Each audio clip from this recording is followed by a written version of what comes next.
আজকে আমাদের হিন্দু সমাজের হেভি অংশের মানুষ কিন্তু যারা পশুকে পালন করেছিল বিক্রি করার আজকে মার্কেট পাচ্ছে না, বিশালভাবে ক্ষতিগ্রস্ত হচ্ছে আর্থিকভাবে। তা সেই দুটো কথা মাথায় রেখে রাজ্য সরকারকে যিনি চিফে আছেন তাকে চিঠি করেছি। 1950 সালে পশু হত্যা আইন যে আছে সেই আইনে 12 নম্বর সেকশনে বলা আছে সরকার চাইলে এটাকে রিল্যাক্সেশন দিতে পারে। এক হচ্ছে ধর্মীয় উৎসবের জন্য, গবেষণার জন্য আর চিকিৎসার জন্য। বন্ধ করার আমি পক্ষপাতী নয়, আরও বাড়ানো হোক। তবে হ্যাঁ, যারা আর্থিকভাবে দুর্বল, এমন অনেক পুরোহিত আছে আর্থিকভাবে স্বাবলম্বী, অনেক ইমাম আছে আর্থিকভাবে তারা স্বাবলম্বী, তাদেরকে কেন ভাতা দিতে লাগবে? যারা আর্থিকভাবে দুর্বল পুরোহিত আছেন বা ইমাম মহাজন তাদেরকে দেওয়া হোক। বিজেপির সাথে তলে তলে সেটিং করে নিতে পারে, কারণ শুভেন্দু অধিকারী মহাশয় যিনি এখন মুখ্যমন্ত্রী রয়েছেন বারবার বেশ কিছু লোককে বলেছিল ধরে জেলে ভরবো, তার মধ্যে জাহাঙ্গীর খানের নাম ছিল। তিনি হয়তো জেলের ভয় খেয়ে সরে আসতে পারে। এই যে প্রার্থী প্রত্যাহার করে নেওয়া বা প্রার্থীকে দলে জয়েন করিয়ে নেওয়া, এটা গণতন্ত্রের পরিপন্থী, গণতন্ত্রের জন্য স্বাস্থ্যকর নয়। গণতন্ত্রে সবসময় অপোজিশনকে স্ট্রং থাকতে হবে, সে যেই ক্ষমতায় থাকুক না কেন। যদি বিরোধী করার যদি না লোক থাকে এক না একতন্ত্র হয়ে যায়, যেটা আছে 15 বছর তৃণমূল চালিয়েছে, বিরোধী করার লোককে ধ্বংস করেছে। আমরা দেখছি আবারও কোরবানির জন্য মুখ্যমন্ত্রীকে চিঠি করলেন, কি বলবেন? হ্যাঁ, দেখুন, যে পশ্চিমবঙ্গের 1950 সালে পশু হত্যা আইন যে আছে সেই আইনে 12 নম্বর সেকশনে বলা আছে সরকার চাইলে এটাকে রিল্যাক্সেশন দিতে পারে। এক হচ্ছে ধর্মীয় উৎসবের জন্য, গবেষণার জন্য আর চিকিৎসার জন্য।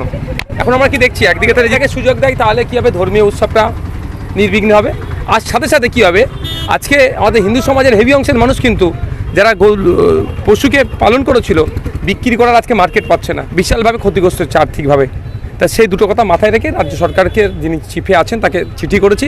আশা করব তিনি সেকশন 12কে তিনি এক্সারসাইজ করবেন, ক্ষমতা আছে সরকারে, তাহলে এটাকে সরলীকরণ করে দেবে। ফলতা জাহাঙ্গীর খান তিনি একেবারে ভোট আসছে, তিনি বলছেন আমি উইথড্র করে নিচ্ছি, ভোটে লড়বো না, কি বলবেন? একাধিক ইকুয়েশন থাকতে পারে, তিনি নিজে থেকে সরে যেতে পারে, বিজেপির সাথে তলে তলে সেটিং করে নিতে পারে, কারণ শুভেন্দু অধিকারী মহাশয় যিনি এখন মুখ্যমন্ত্রী রয়েছেন বারবার বেশ কিছু লোককে বলেছিল ধরে জেলে ভরবো, তার মধ্যে জাহাঙ্গীর খানের নাম ছিল। তিনি হয়তো জেলের ভয় খেয়ে সরে আসতে পারে। তৃতীয় হচ্ছে তৃণমূল কংগ্রেস বুঝতে পেরে গিয়েছে তাদের পায়ের নিচের মাটি নেই। এই 15 দিনও হয়নি সরকার পড়েছে, 15-20 দিন হয়েছে সরকার পড়েছে। তো এখন দেখছি যদি এখন একটা এই নির্বাচনে যদি 4 নম্বর 5 নম্বর চলে যায়, যে বাকি 80টা এমএলএ আছে হয়তো ধরে রাখতে পারবে না, পটাপট লাভ মারবে। সেই ভয়ে ভিতর থেকে জাহাঙ্গীরকে বলে দিলে তুমি এখন প্রত্যাহার করে নাও, সব দোষ জাহাঙ্গীরের ঘাড়ে চাপাবে, চেপিয়ে অন্তত প্রেস্টিজ ফাইট থেকে বেঁচে গেল, এটা হতে পারে। তখন সময় কথা বলবে কী হচ্ছে। তবে এই যে প্রার্থী প্রত্যাহার করে নেওয়া বা প্রার্থীকে দলে জয়েন করিয়ে নেওয়া, এটা গণতন্ত্রের পরিপন্থী, গণতন্ত্রের জন্য স্বাস্থ্যকর নয়। গণতন্ত্রে সবসময় অপোজিশনকে স্ট্রং থাকতে হবে, সে যেই ক্ষমতায় থাকুক না কেন। যদি বিরোধী করার যদি না লোক থাকে এক না একতন্ত্র হয়ে যায়, যেটা আছে 15 বছর তৃণমূল চালিয়েছে, বিরোধী করার লোককে ধ্বংস করেছে।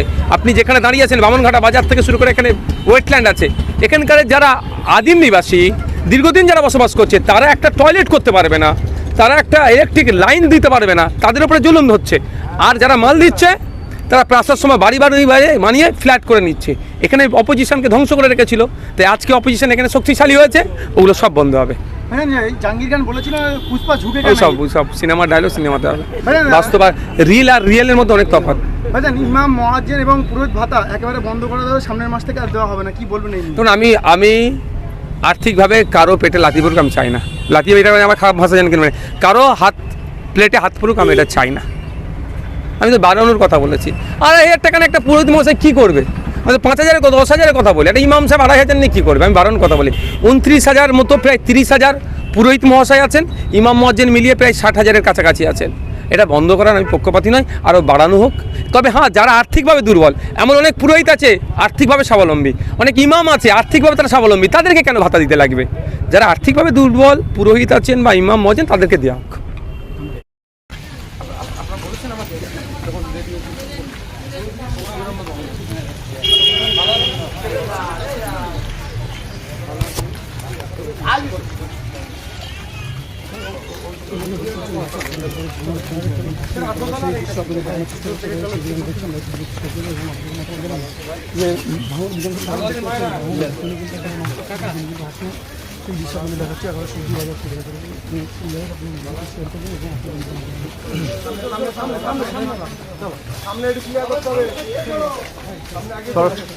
তারা আবার সেই পুকুরে যেতে হবে, চলো।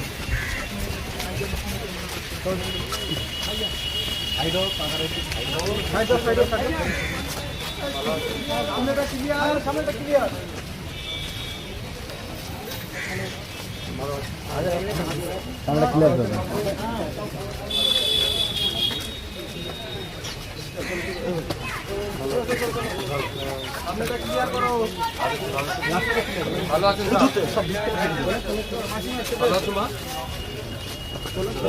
চেপে এসো মাসিমা, চেপে এসো দা।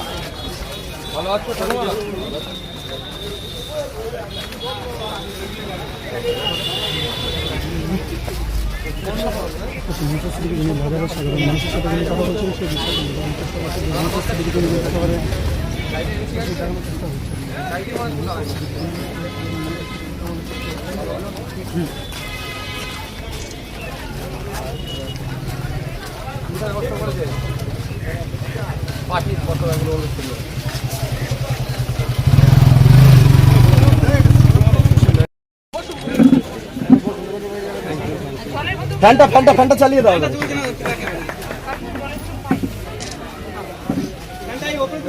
ফ্যানটা করে দাও। ভোট আনতে হবে। ওই প্লাগ পয়েন্টে হবে না, 3 পয়েন্ট প্লাগ লাগবে। তুলে দিচ্ছে তো হচ্ছে।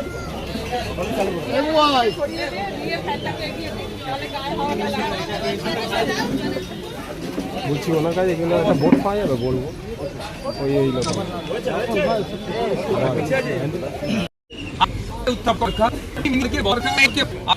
আমাকে পরামর্শ দিতে পারে। আমি রেজাল্ট পেয়েছি মানে আপনার নয়, আমার কাছ থেকে জেনে সমৃদ্ধ হব এবং সেটা ডিপার্টমেন্ট বলবো। জানা কি যখন জেনেছিলাম তারপরে বিধানসভা শেষ হয়ে গিয়েছিল যে এই ওয়েটল্যান্ড নিয়ে যে একটা সমস্যা, বাউন্ডারিটা ব্যবতা 1 ব্যবতা 2, আগের সরকারে নাকি 9 মিটারের একটা ছাড়পত্র ছিল, যারা না 9 মিটার বাড়ি করতে পারবে হাইট, কিন্তু এই সরকারের আমলে এসে সেটাকে চাপা দিয়ে দিয়েছে। তাহলে আমার কাজ হবে বিধানসভাতে যেদিন পরিবেশ দপ্তরের মিনিস্টার থাকবেন, যার আন্ডারে হচ্ছে আপনার ওয়েটল্যান্ডটা, তাকে মেনশন আমি করবো, ওটা বলবো যে আপনি মানুষের ভালো চাইছেন, যদি মানুষের ভালো চান, আমাদের বিধানসভার মানুষরা আজকে আতঙ্কিত আছে এই বিষয়টা নিয়ে, তাহলে 9 মিটার ছাড়পত্রটা আমি অনেক কিছু হয়তো জানতাম না, আপনাদের সাথে উঠা বসা করেছি, আপনাদের পরামর্শ নিয়েছি বলে জানতে পেরেছি। তো আপনারা আমাকে পরামর্শ দিতে পারেন, সেই পরামর্শ নিয়ে আমি কনসার্ন ডিপার্টমেন্টাল মিনিস্টার বলুন, ডিপার্টমেন্ট বলুন, অ্যাসেম্বলি হাউসে বলুন, সেগুলো তুলব, আর আমার তৎক্ষণিক যেগুলো নিরসন করা যায় তাহলে সেগুলো আমি করব। আর আবারও বলছি, আমি নির্দিষ্ট কোনো একটা পার্টির আর মানুষ নয়। 4 তারিখ যতক্ষণ না পর্যন্ত আমার হাতে সার্টিফিকেটটা আমি পেয়েছি, তখন পর্যন্ত বামেদের সমর্থনে আইএসএফ এর প্রার্থী ছিলাম। যখনই আমার হাতে সার্টিফিকেটটা এসেছে, আমি আর নির্দিষ্ট কোনো দলের নয়, আমি এখন সর্বজনীন ভাঙড়ের মানুষের। কে ভোট দিল না, রাজনীতির মঞ্চে আমার চরম বিরোধিতা করেছিল, আমার লোকে কথা বলে ভোট না দিতে মানুষকে উৎসাহিত করেছিল, এটা আমার কাছে বড় প্রশ্ন নয়। আমার কাছে একটাই পরিচয়, সে ভাঙড়ের মানুষ, ভাঙড়ের মানুষকে পরিষেবা দেওয়ার জন্য